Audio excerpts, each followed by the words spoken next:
привет! Привет, друзья! А что это мы сегодня приготовили? Мы сегодня будем готовить мясной рулет. Очень простой и легкий в приготовлении. Добавок еще и вкусный. Посмотрите, какой он румяный, с корочкой. Смотрите видео до конца, и у вас на столе будет такая же красота. И вы не только сможете удивить своих гостей, но и себя порадовать. Поехали!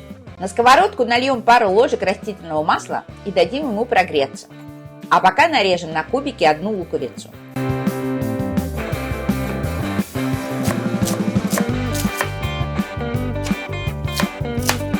Отправим лук на сковородку.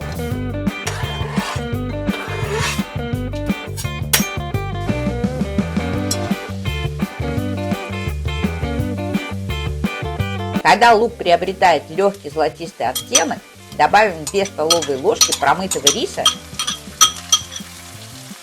и зальем водой примерно в 100 мл.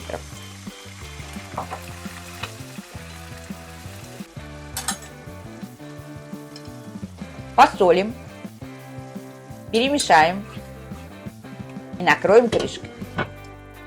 Оставим минут на 15. Нарежем грамм 15 укропа и отправим его к луку с рисом.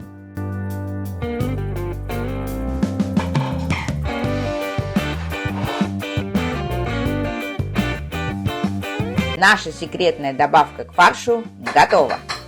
К 1 килограмму говяжьего фарша добавляем 1 яйцо, чайную ложку соли, пол чайной ложки перца молотого, чайную ложку орегано, чайную ложку базилика, 2 столовые ложки растительного масла.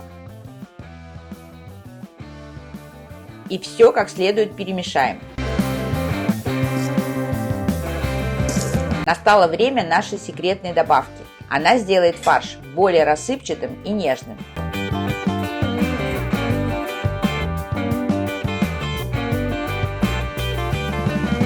Теперь берем 6 вареных яиц и отрежем у них кончики. Так их плотнее можно будет уложить в рулет. Но и обрезки не выбрасываем. Измельчим их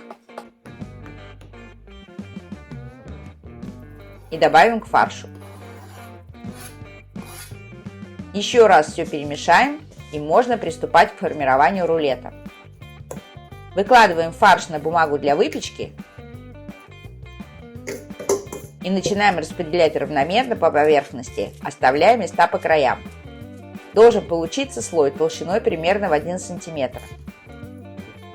Выравниваем края, превращая фарш в более или менее ровный прямоугольник. С одного конца в ряд выкладываем яйца, плотно одно к другому.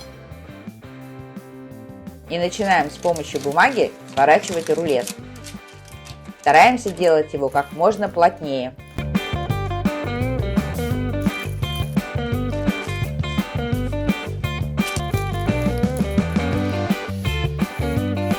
Закрепляем края рулета.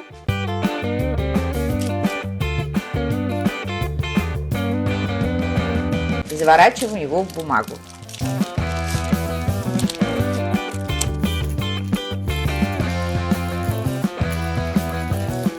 Теперь перекладываем рулет в бумаге на фольгу.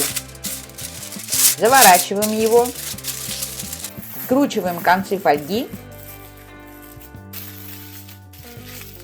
И перекладываем на противень. Отправляем противень в духовку, разогретую до 200 градусов, минут на 45. Через 45 минут вытаскиваем рулет из духовки.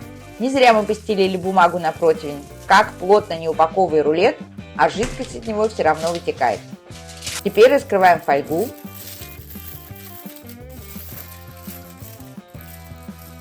Разрезаем бумагу.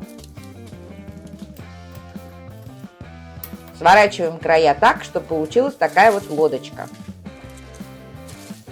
Присыпаем рулет натертым сыром. Мы взяли моцареллу, но можно и любой другой, который есть у вас в холодильнике. Снова отправляем рулет в духовку, но на этот раз минут на 15, чтобы сыр расплавился и запекся в такую вот красивую корочку.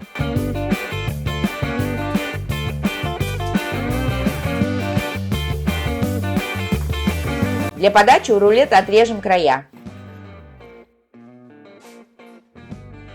И нарежем его на кусочки толщиной примерно в 2 сантиметра. Рулет получается настолько сытным, что и гарнир к нему не нужен.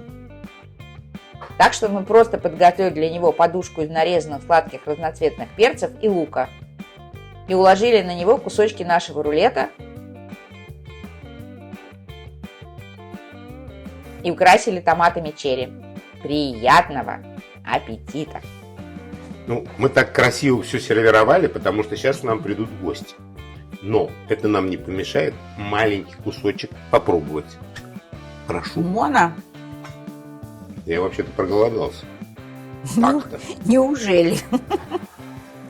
О, Вот какой красивый кусочек. Мы сейчас попробуем. Только вначале я. ну, пополам разрежь, просто можно одновременно вообще-то это делать.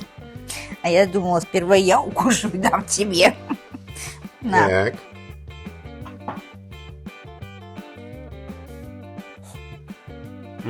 Очень мягкий, нежный рулет.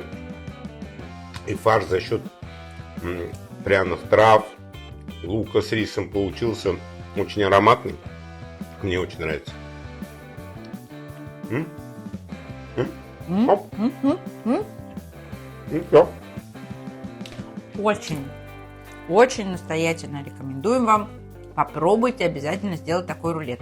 Причем вовнутрь вы можете положить не обязательно куриные яйца, можете положить перепелиные, можете положить что-нибудь другое, какие-то кусочки овощей. В любом случае этот рулет получается идеальный. А второй кусочек у тебя украсть можно? Шучу. На, Шучу. Да не, на, не, ладно, ешь. все, не надо. Подписывайтесь на наш канал, оставляйте комментарии, делитесь своими рецептами, задавайте вопросы. А главное, друзья, никогда не бойтесь экспериментировать. Готовьте с нами, готовьте как мы, готовьте лучше нас. И угощайте своих любимых и близких потрясающей вкусной едой. И не забывайте ставить лайки. До новых встреч! Пока!